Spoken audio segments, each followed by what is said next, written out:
горе е долу пред нас. Във вечна спирала пулсира този глас. Дуалната пропаст изчезва без след. В мрежа едина от смисъл и ред. В малката клетка, в атома плах, закони вселенски пулсират в тях. Материя, разум и дух са едно, изтъкани в общото светло платно. Умът е ограничим в земния път, но търси безкрая отвъд тази плът.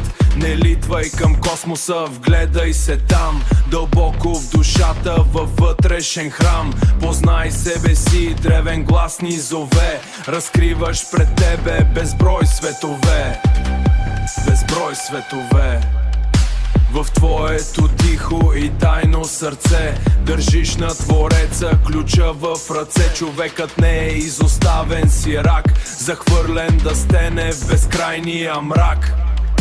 Той жива е тъкън и звезден чертог, в който събужда се самият Бог. Каквото е вътре излиза навън, живота край нас е огледален сън. Ако в ума ти е буря и страх, светът ще се срине пред тебе на прах. Но ако изградиш хармония, мир, мирът ще обхапва космичната шир. Не плачем кът жертви с прекършен подем, творци сме и своя живот си ковем.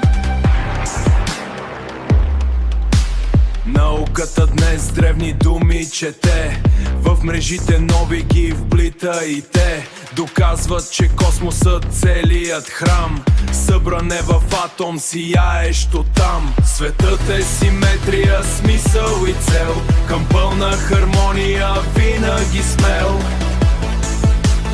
Винаги смел, мъдрецът за той не презира пръста.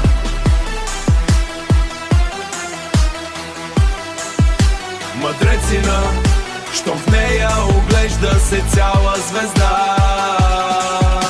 Ти капка си малка в този безкрай, но целият космос в тебе е знай. Каквото е горе танцува и тук, в общ неразделен космически звук.